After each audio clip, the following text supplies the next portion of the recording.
Nintendo versus Sony. This rivalry tells us part of one of the most important stories in 20th century consumer electronics. CD-ROMs were the big thing in the early 90s when it came to the home computer market. So too did the video game console makers start to get into the space and decide the next generation for them was the CD-ROM. By 1992, Sega had the Sega CD, there was a TurboGrafx, and now Nintendo wanted to get into the game. Now, Sega CD peripheral was made by Sony, so Nintendo says, hey, we gotta get one of these too, we'll just get Sony to make it for us also. But Nintendo started to get a little uneasy because Sony started to talk about in the future releasing their own game platform. The bottom line here is, look, in order for you to develop something for the Nintendo, you're gonna have to know the inner workings of the Nintendo.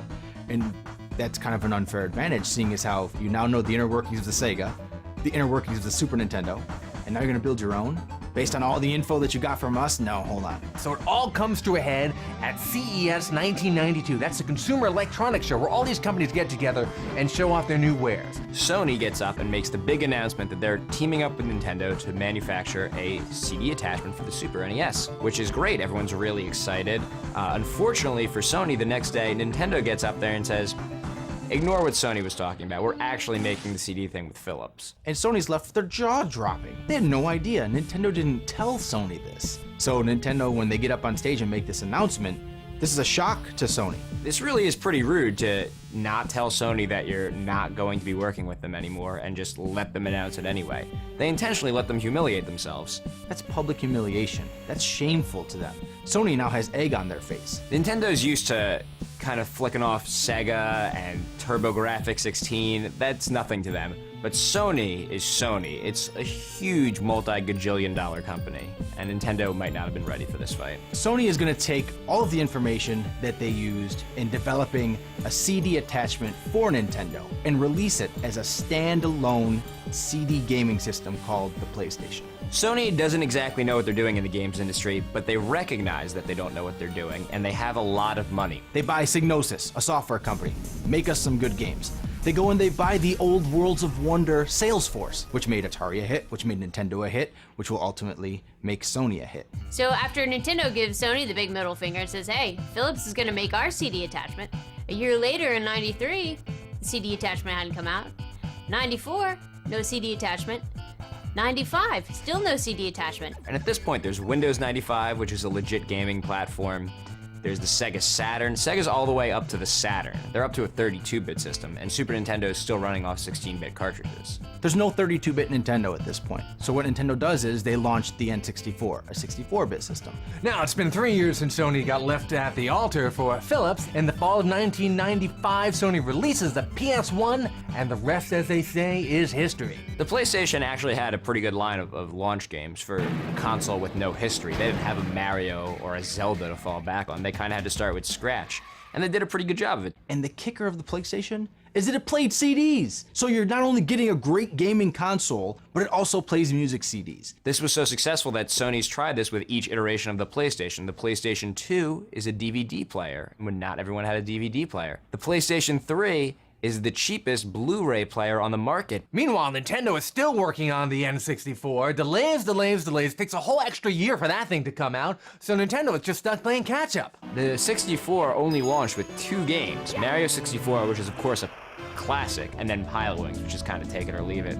2 games though, that's it. Now usually when a video game console comes out, it takes about a year before the good games really start rolling out for it. So when the PlayStation had its 1-year anniversary, they had games like Tomb Raider and Resident Evil. So by the time Nintendo reaches that point and starts getting solid third-party titles like, I don't know, maybe you've heard of GoldenEye, Sony has already reached the next level. And they're releasing sequels to their classics that improve on the originals, like Tomb Raider 2, Resident Evil 2, Castlevania Symphony of the Night, just amazing, amazing games. No matter what happens, Sony's always gonna have that year head start on Nintendo. Everyone's making games for it, and the reason why is it's on CD. It holds more, it's cooler, it's cheaper. It's just a wildly different medium. There's trade-offs, you know, there's load time, but you can store hundreds of times more than you could before. Nintendo decided to stick with cartridges on Nintendo 64. They didn't go with CD-ROMs like everyone else was. They insisted that games be cartridge-based.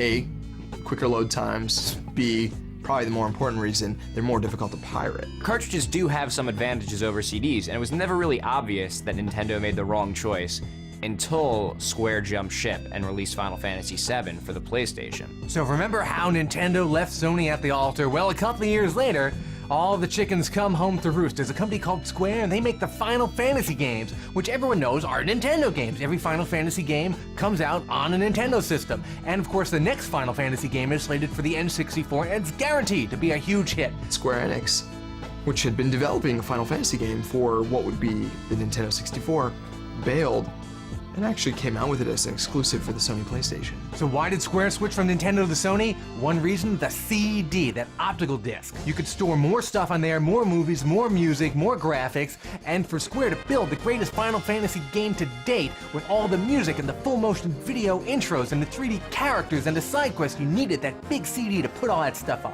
Final Fantasy VII was the tipping point. It's such a big game that it really popularizes the entire genre of role-playing games in America. And Sony surged into #1, and they never looked back. Over the next couple years, both Sony and Nintendo would release a whole lot of good games. Nintendo had Donkey Kong 64 and Zelda the Ocarina of Time. Sony had Silent Hill and they had Metal Gear Solid. But when all the dust settled, Sony's got 100 million PlayStations out there, and Nintendo's got about 34 million N64s. Nintendo had lost the video game crown. But believe it or not, things were about to get much worse for Nintendo. So when Nintendo released its next console, the GameCube, it had to face off against two huge competitors. One, the PlayStation 2.